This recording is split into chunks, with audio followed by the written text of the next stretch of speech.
Hey guys, Rich here at RCINFORMER.com. Thanks for checking out this flight review of the Unique Models PC-9, also known as the T-6 Texan 2. I really like this airplane, guys. I got it because I have the T-50 that the Unique Models makes, and I've had it for about a year and a half now, and I love flying the airplane. I loved all the features with the gear and the canopy and so forth. So I wanted to get their next plane, which is this PC-9 or this T-6 Texan 2. I wanted to get it to try it out and see how it compared, and I tell you, I really like the airplane. It's a nice everyday sport plane that you could take out there without too much worry flying it around, because it's not a real expensive plane, but you get all the features that you know, a big expensive airplane would have.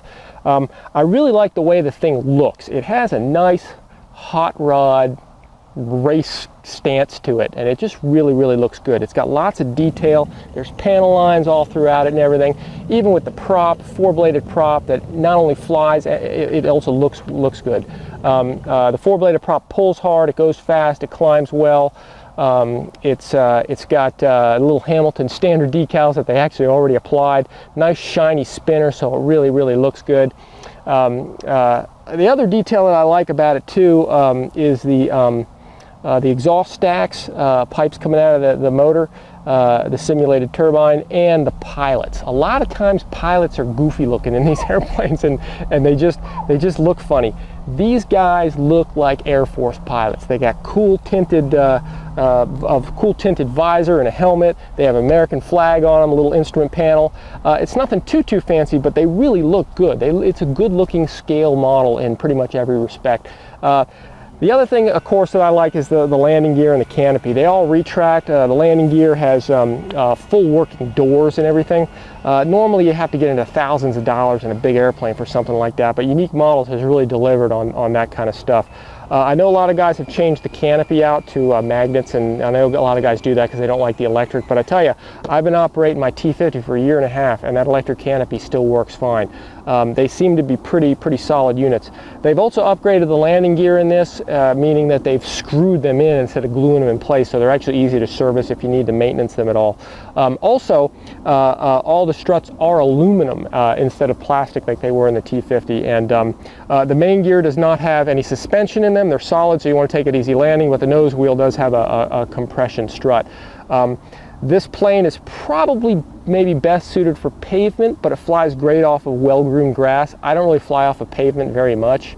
I fly off grass all the time, and I've put about 24 flights on this thing on grass, and that's all I fly on, and I tell you, it operates nicely off of it.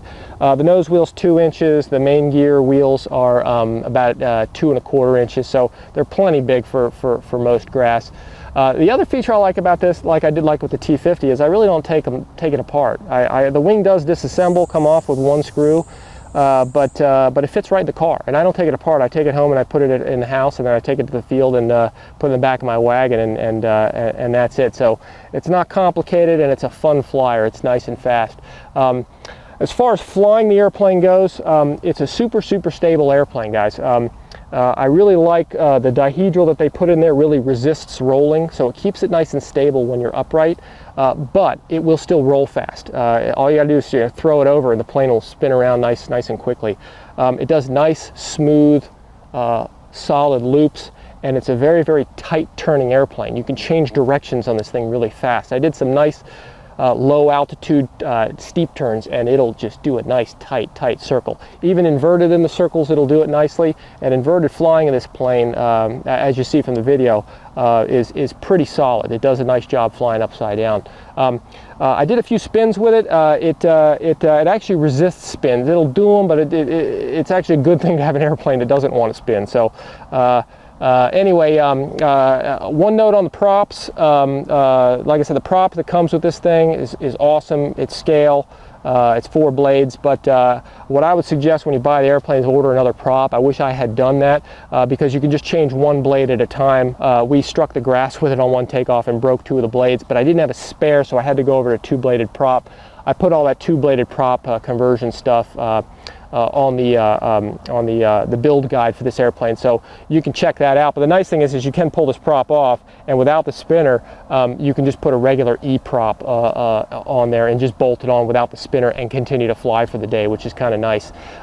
I've used 11 10 props, I've used 12 8, and I've used 12 12.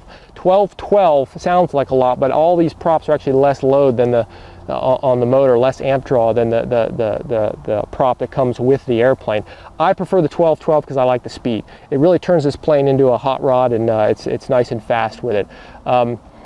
Overall, this airplane, guys, it's phenomenal. It's the kind of plane that I'll keep in my inventory because I really like flying it. It'll sit there with my T-50, and I'll take them both out together without disassembling either one of them, and I'll go out there and fly. And like I said, it's a keeper. It's a real nice airplane. They're around $200 to $280, so you just kind of can't beat that, guys. It is a foam airplane. It's EPO, but I tell you, to get something with this much detail, retractable landing gear, and all the details on it and so forth, normally you have to get a big airplane, spend lots of money, but I tell you, for $200, $280, somewhere in there, it's a pretty good value. Anyway, guys, I appreciate you watching the flight review. Again, check out the build guide, and that'll take you through some of the steps and some of the things I did to the plane to make it fly well. Check out RCINFORMER.com for more videos, and RCINFORMER, the YouTube channel. And please subscribe. Stay tuned, guys. We got more videos on the way. Thanks for watching.